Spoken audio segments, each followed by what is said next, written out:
ഫെബ്രുവരി 27 ഇന്നത്തെ daily reflection.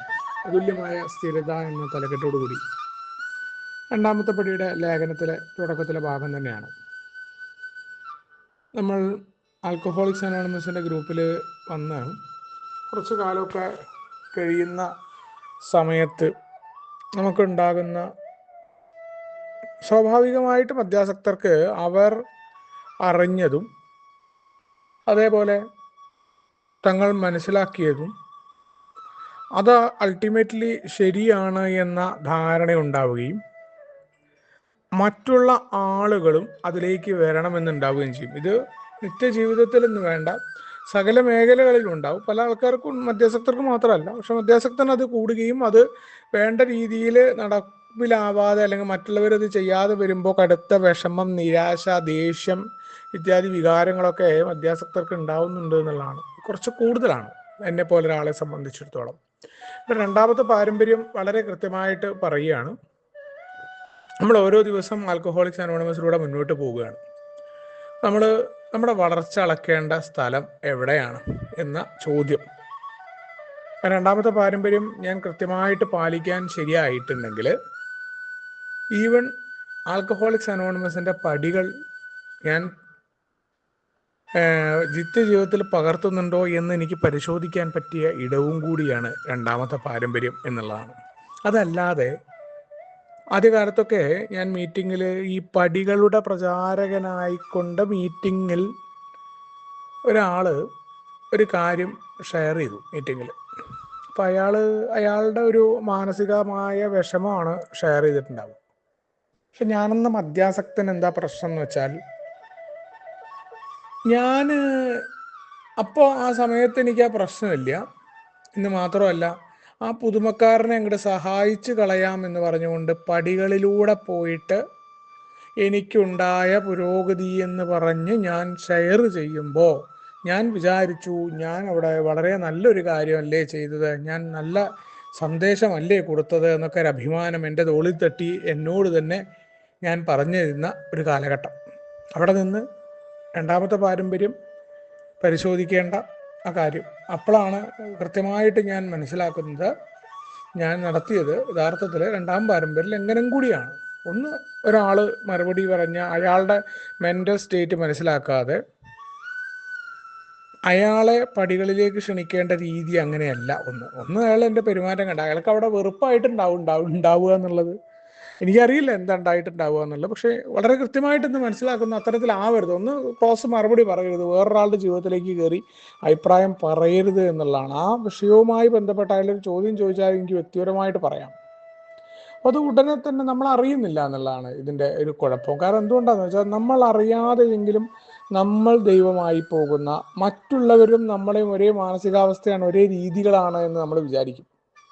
ഒരിക്കലും അയാളുടെ ജോലിയുടെ സാഹചര്യം, അയാളുടെ മുതലാളി ഒന്നും അങ്ങനെ ആവില്ല. അപ്പം അയാൾ പറഞ്ഞ ആ അനുഭവത്തിൽ ഞാൻ എൻ്റെ മുതലാളിയോട് ഞാൻ പുറത്തുനിന്ന് അല്ലെങ്കിൽ എൻ്റെ പണിക്കാരെ ഞാൻ ചീത്ത വിളിക്കുന്നില്ല, അല്ലെങ്കിൽ റോഡിലേക്ക് ഞാൻ വണ്ടി ഇറങ്ങിയപ്പോൾ, ഇതൊക്കെ ഓരോ മനുഷ്യനും വ്യത്യസ്തമായ മാനസികാവസ്ഥകളാണ്. അപ്പം ഇത് എന്തിനാണ് വളരെ നിസാരമായ ഇത്തരം കാര്യങ്ങളിൽ ശ്രദ്ധ പുലർത്തേണ്ടതുണ്ടോ എന്ന ചോദ്യമൊക്കെ വരുമ്പോൾ തീർച്ചയായിട്ടും ആൽക്കഹോളിക്സ് അനോണിമസിൻ്റെ മീറ്റിംഗ് എന്ന് പറയുന്നത് വലിയ നമ്മളുടെ ഒരു പാഠശാലയും പരിശീലന കളരിയാണ്.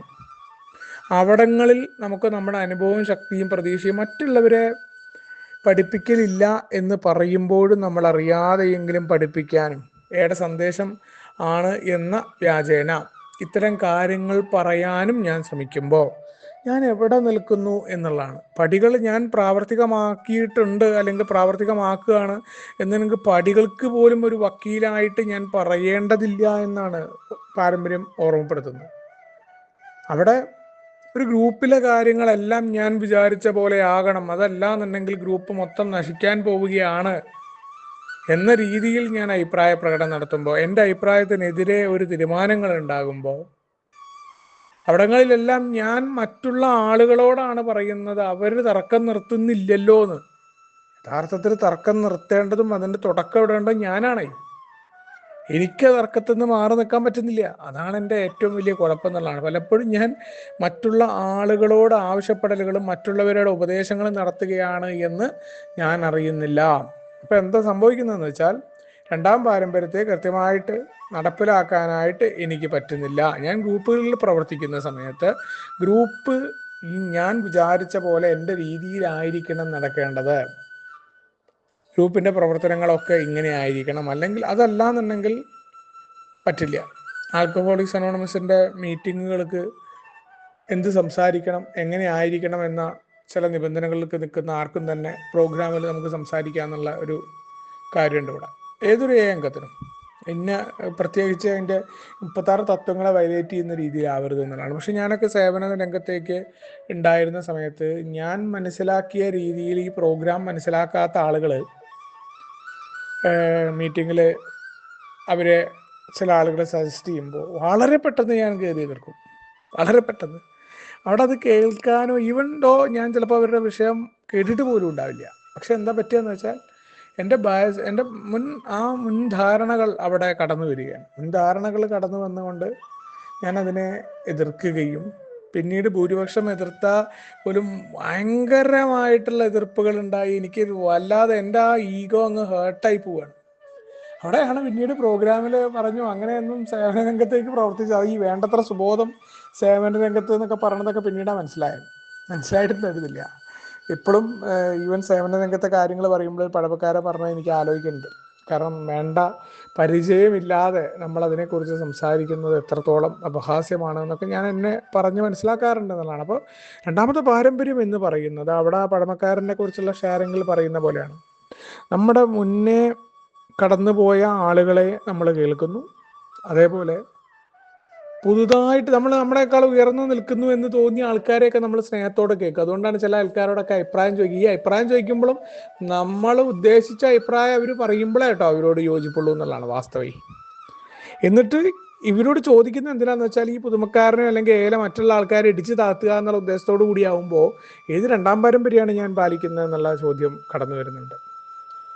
അപ്പോൾ അവിടെ ഒരു ഉറപ്പെന്താണ്? രണ്ടാമത്തെ പാരമ്പര്യത്തിൽ മറ്റു മനുഷ്യരെ അംഗീകരിക്കാനായിട്ട് ഞാനെന്ന മദ്യാസക്തൻ എത്രത്തോളം തയ്യാറെടുക്കുന്നു എന്നുള്ള. മറ്റു മനുഷ്യരെങ്ങനെയാണ്, ആ മറ്റു മനുഷ്യരെങ്ങനെയാണോ അങ്ങനെയാണ്. അതിൽ പല പ്രശ്നങ്ങളുണ്ടാവും, പല രീതികളുണ്ടാവും, അവരുടെ അഭിപ്രായങ്ങളുണ്ടാവും. അവിടങ്ങളിലെല്ലാം തന്നെ അവരെ അവരായി ഉൾക്കൊണ്ടുകൊണ്ട് ആൽക്കഹോളിക്സ് അനോണിമസിൻ്റെ പൊതു നന്മ ഒന്നാം പാരമ്പര്യത്തിലേക്ക് എത്തേണ്ടതുണ്ട്. എല്ലാ പാരമ്പര്യങ്ങളും ഐക്യത്തിലേക്ക് നിൽക്കാനാണ്. ആ ഐക്യം ഞാനുമായി യോജിക്കുമ്പോഴല്ല, വിധമായിട്ടുള്ള എതിർപ്പുകൾ ഉണ്ടാകുമ്പോൾ മറ്റുള്ള ആളുകൾ, പ്രത്യേകിച്ച് പുതിയ ആളുകളുടെ അഭിപ്രായങ്ങൾ അതിനെ ഡൊമൈൻ ചെയ്യാനോ അതിനെ മലമറിക്കാനോ അല്ലെങ്കിൽ അതിനെ മാറ്റിമറിക്കാനോ അല്ലാതെ അതിൻ്റെ ഒപ്പം ആ കാര്യങ്ങൾ ചെയ്യാനുള്ള അവകാശം അവർക്കുണ്ട് എന്നുള്ള, അല്ലെങ്കിൽ അത് പരീക്ഷിച്ച് നോക്കട്ടെ എന്ന് പറഞ്ഞുകൊണ്ട് അതിനെ സ്വീകരിക്കാൻ ഞാനെന്ന മദ്യാസക്തൻ എത്രത്തോളം തയ്യാറാവുന്നുണ്ട് എന്നുള്ള സ്വയം പരിശോധനയിലൂടെ വളരെ കൃത്യമായിട്ട് ഞാൻ പടിയിലാണോ എന്ന് എനിക്കറിയാൻ പറ്റും. ഞാൻ പടികളിലൂടെയാണ് പോകുന്നത്, അല്ലെങ്കിൽ ദൈവം എന്നിൽ പ്രവർത്തിക്കുന്നു എന്നത് കേവലം പറച്ചിലുകളാണോ എന്നത് പരിശോധിക്കുന്ന സ്ഥലം കൂടി രണ്ടാം പാരമ്പര്യമാണ്. അപ്പോൾ വളരെ കൃത്യമായിട്ട് തന്നെ ഓർമ്മപ്പെടുത്തുന്നുണ്ട്, രണ്ടാം പാരമ്പര്യം കൃത്യമായിട്ട് പാലിക്കുക എന്നത് ഞാനെന്ന മദ്യാസക്തന് വളരെ വിഷമകരമാണ്. കൃത്യമായിട്ട് ഞാൻ ഈ പ്രോഗ്രാമിലായിരിക്കണം എന്നാണ്. പ്രോഗ്രാം എന്നുള്ളത് മീറ്റിങ്ങിൽ പറച്ചിലുകളും വിട്ടുകൊടുക്കലുകൾ എന്നുള്ളത് കേവലം വാക്കുകളുമായിട്ട് മാറേണ്ടതല്ല, അതിൻ്റെ പ്രവൃത്തിയിൽ കൃത്യമായിട്ടുണ്ടാവേണ്ടതാണ് എന്നുള്ള ഓർമ്മപ്പെടുത്തലോടുകൂടി കടന്നു വരുന്നതാണ് ഇന്നത്തെ ഡെയിലി റിഫ്ലക്ഷൻ. നമുക്ക് ഒരുമിച്ച് വേണ്ടേ പറയുന്ന തത്വങ്ങളുടെ മുന്നോട്ട് പോകാം. ശുഭദിനം, സുപ്രഭാതം.